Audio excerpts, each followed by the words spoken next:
hasn't skipped a beat. He hasn't skipped a beat. Yes, that's what I'm talking about. Hey, I'm fired up and ready to go. I don't know about you, but I want to invite you to be most attentive through this entire lesson series. We call this the Dream Series. We move through a series of lessons oriented toward inviting you to discover, develop, and demonstrate the dream in your heart. And I want to add one additional word: discover, develop, deepen, and demonstrate the dreams in your heart. We have become recognized on this campus for really midwifing individuals through this powerful and miraculous process of manifestation. And on a day that stands in the shadow of the great giant, the Reverend Dr. Martin Luther King Jr., whose most recognized moment was his "I Have a Dream" speech. That wake-up call that happened at a march on Washington is still echoing throughout time, and it's echoing to us today, inviting us to also be dreamers this day. That you and I are here at this present moment, at this particular time, to pick up the mantle and to stand tall inside of the dreams that the presence is filling us with. And so I want to begin this morning inviting you to remember what we've said in previous lessons. Just a quick reminder now. If you weren't with us, this will be good for you to hear as we move into this lesson. You are here by the intent of the infinite. You may want to type that in the chat room. I am here by the intent of the infinite. That the infinite wished to express something unique on the planet and named itself you, formed you in its very image and likeness, and sent you into visible expression in the earth school because God had need of a way to get around. God needed a ride.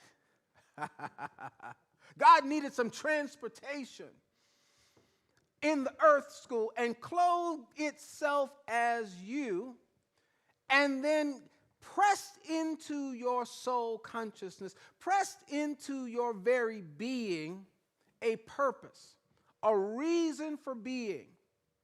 And when we enter into earth school, the earth is so filled with so many options. It's like one big smorgasbord of everythingness that our eyes have a way of pulling us in a multitude of directions so that we can't really focus on what it is that we were sent here to do.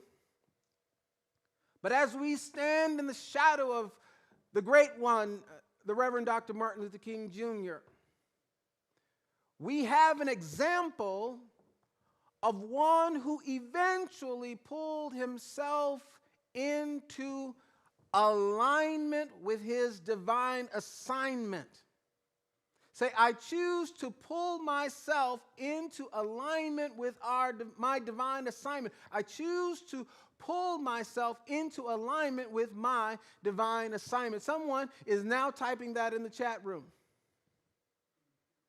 You want to pull yourself into alignment with your divine assignment so that you are on a dream quest, on a dream journey, not merely to accumulate stuff. Did you hear what I said? Now, let me help you out with this a little bit. If you've been around long enough, you have probably moved. Do you know what moving is? That is, you've been in one location, and then you gone to another location to dwell, moved from one house to another, one condo to another, one location to another. And in the course of moving, you had to collect your stuff. And in collecting your stuff, you realize that once the thing that once was this shiny and magnificent and attractive, and you know what I'm talking about, the thing that wooed you and made you pay extra for it in that moment of impulse buying. You're now standing there with all your stuff having buyer's remorse. Who knows what I'm talking about? The accumulation of material effects in the world is not the purpose of having your dream. Now, what's interesting, going back to this moving business, you discover who your friends are.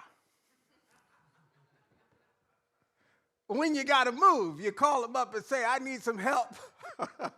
Can I borrow your truck, your car? Can you come and help me pack up some? You notice that you can count them on one hand. Why? Because they have also discovered that stuff is not the reason for the season. Excuse me. Stuff is not the reason for the season. You didn't get the stuff, or you don't have the dream just to get the stuff. You don't have the dream just to get the stuff. You have the dream so that you can manifest at a level so you can be free.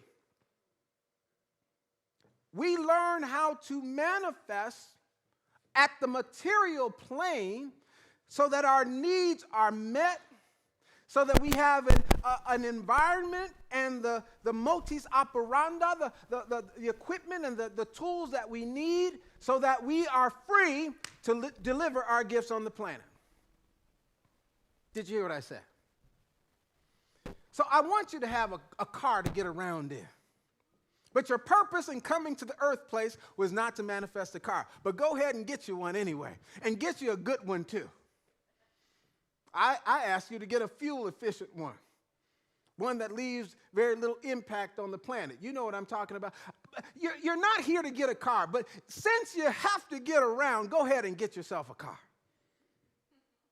One that you'll appreciate riding in and gliding in, and one that'll get you put right down front of the restaurants and the hotel. Who knows what I'm talking about? Get you something that makes it, come on, bring that right down front. Let's put it right in front of put it right down. I've been in my car once, and they just basically drove it right up to my table. We'll just put the car right here on the table.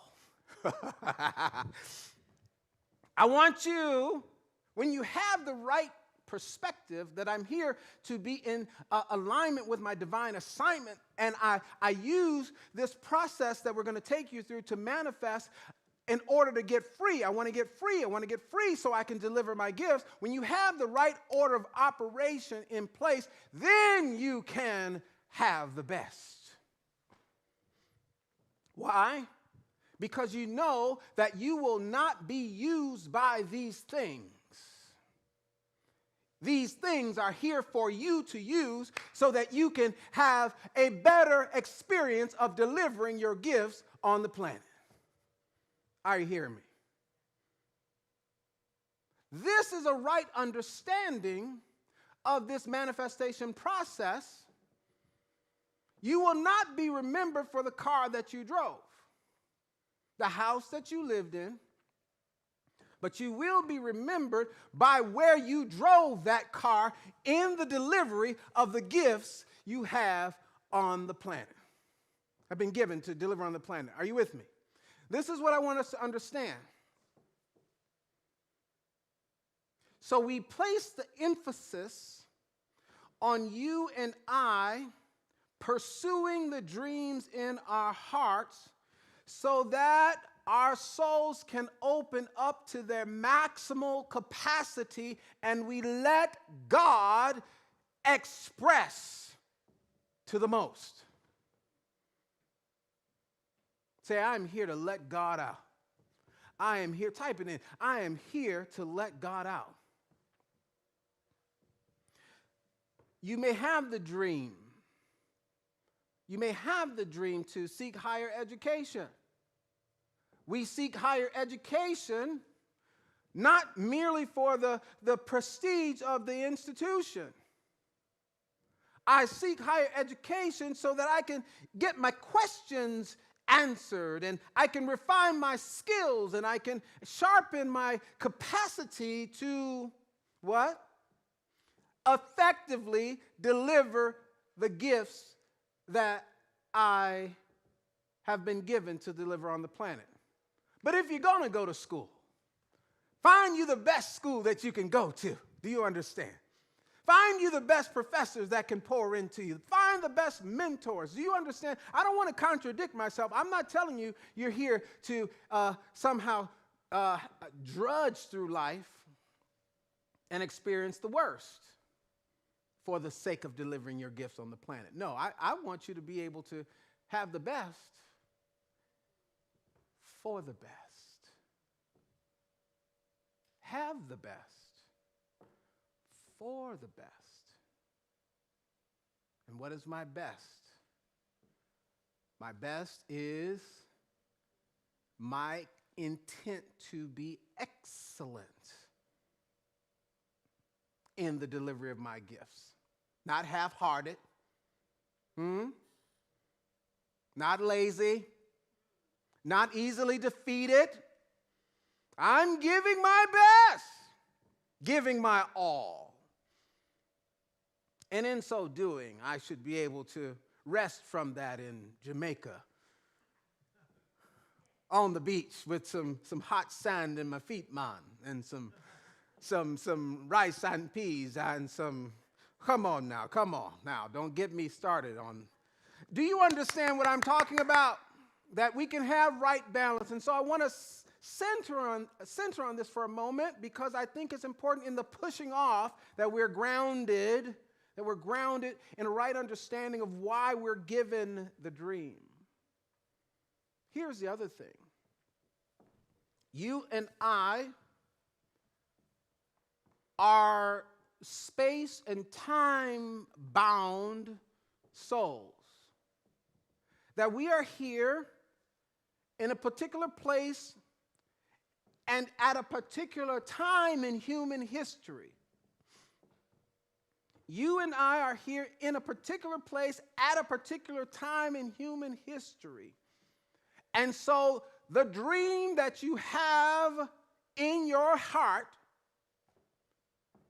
essentially, because it comes from the single source, must be relevant to the world where you find yourself. Are you hearing me? That God is wanting to achieve something in the earth school in the place and time where we are right now by means of your dream. God uses your dream to further the human evolutionary journey. God uses the dream to advance the society. God uses your dream to bring about what we say here at Unity, a world of peace, prosperity, and unconditional love for all. Look at Dr. King. In his particular context, the dream that landed in his heart, are you ready for this?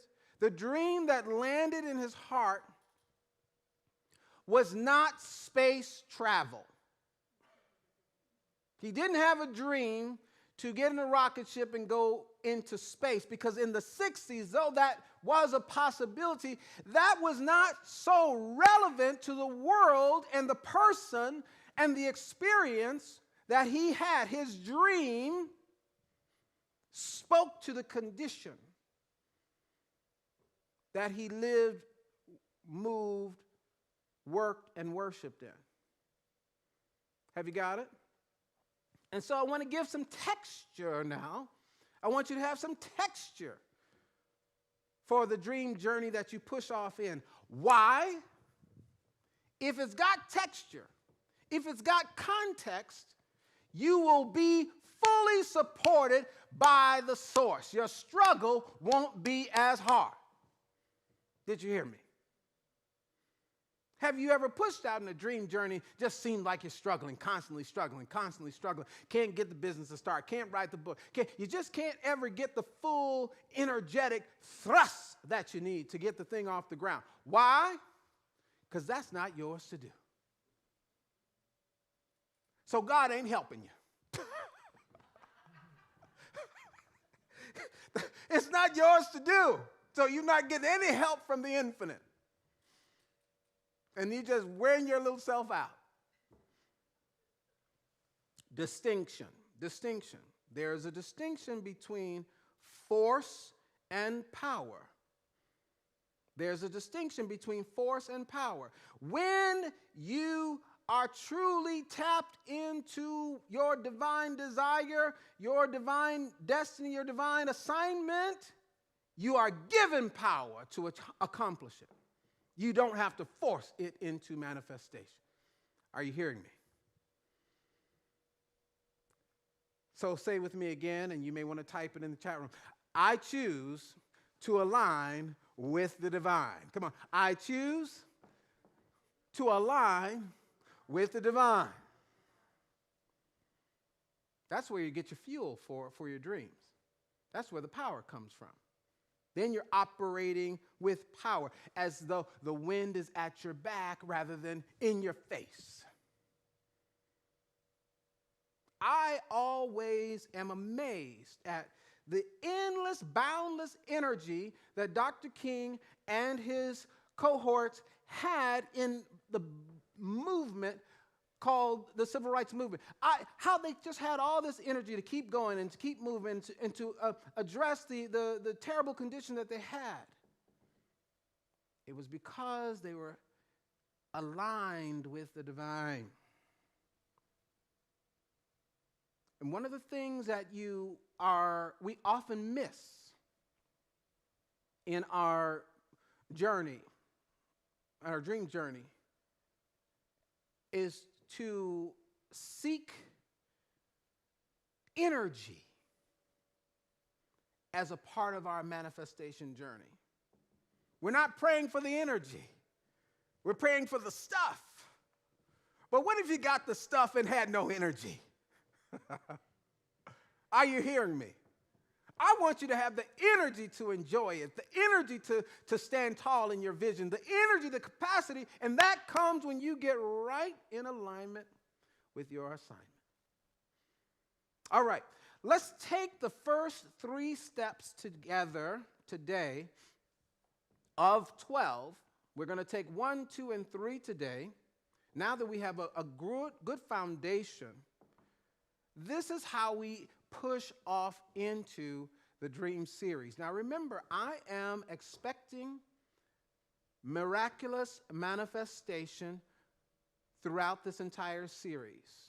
I am expecting miraculous manifestation throughout this entire series. Double impact. The miraculous. Our consciousness is going to be so aligned and in tune collectively that consciousness is going to be orchestrating form. Consciousness is going to be orchestrating form even while you're sleeping. You don't even know why you got the phone call. You don't know why the piece of mail came. You don't know, because we are amassing a concentrated energy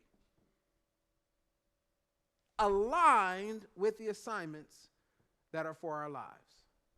So I'm expecting, and I want you to expect, miracles, miraculous manifestation this whole journey. Step one is desire.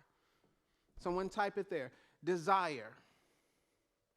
Desire. All dreams begin with a desire. And we say here that your desire is the spirit in you tapping at the door of your soul, seeking to express a dream through your life. Desire is spirit in you tapping at the door of your soul, seeking to express a dream through your life. Here's what I want you to know. When you hear that knock at midnight, the spirit tapping at your soul, inviting you into this dream journey, it may startle you at first.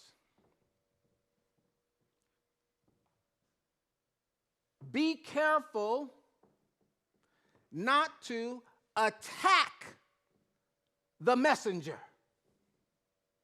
God bringing you the possibility for your future, and that negative thinking kicks in, talking about, this can't be for real. This can't be for me. This is too big. This is too much of an assignment. God doesn't want me to live. Do you understand what I'm saying? Watch the old thought pattern that would seek to disqualify you because it seems too big or too significant or too out of reach. When that desire turns on in your spirit, you will feel it. There's a feeling, and sometimes it does make your knees knock. But I want you to get comfortable with that desire. And here's what I want you to say. Ready? I welcome you. I welcome you into my heart and into my life. Try it with me. I welcome you into my heart and into my life. That spiritually and energetically, you're putting a welcome mat down, and your job is to keep making the desire welcome. Hello? Keep making the desire welcome. Have you ever visited a relative you hadn't seen in a long time? And they were ready for you when you got there? The food was wafting. You can smell it from the driveway as you're coming in. The food is, all your favorites are just wafting. You coming in, okay. And it's just you visiting, and they're ready. And then you have the good meal, and you're feasting, and you're hanging out, and it's wonderful. And well, you got to stay for dessert. So here comes the dessert. He goes, no, I'd rather not. They take the cover off of the dessert, and it's your favorite dessert. Well, I'll just stay a little bit for dessert. And then you want some coffee? And then they break out the coffee. All right, well, since you insist. And the conversation's so good. After a while, they said, well, listen, just go on in there and lay down in the bed. Who knows what I'm talking about? Have you ever been there? I'm talking about making the dream welcome to stay as a permanent attachment of the activity of your awareness. This belongs to me. Are you with me? Make it welcome. That's all you have to do is make it welcome. When you make it welcome, then it will reveal its secrets to you. In that same house, you might stay up late having those long conversations. Ever have one of those long conversations where you done learned it all? Maybe after a glass of champagne to wash down the caviar. But then eventually, the talking happens, and you start getting closer. You start getting closer. It starts feeling okay. You don't feel like a visitor. Now you're feeling this sense of home and connectedness, and that's the environment that you want your dream to have. You want it to feel so welcome, it starts telling you how to manifest itself. Why? Because there's a principle. All divine ideas come fully clothed with everything required to bring them into manifestation. Eventually, if you provide your desire with the right environment, the welcoming environment, it will lead and guide you into the fulfillment of its fullness. Oh, come on, somebody's in here today. Somebody knows what I'm talking about. So step 1 is desire. Step 2 is decision. Type it in the chat room, please. Decision. Your dream needs your full commitment to take the journey toward its fulfillment. Your dream needs your full commitment to take the journey toward its fulfillment. Say yes to your dream and trust the process that will unfold for its fulfillment. Dreams become wishes when you don't decide to have it. It's a fantasy. It's a wish. It's Disneyfied. It's a fairy tale. And it hangs out in the realm of the infinite. I have talked to so many people who are in the fantasy world pertaining to their dreams. And they talk a big game. In fact, someone was talking a big game to me the other day. And I thought to myself, weren't you talking this game to me 30 years ago?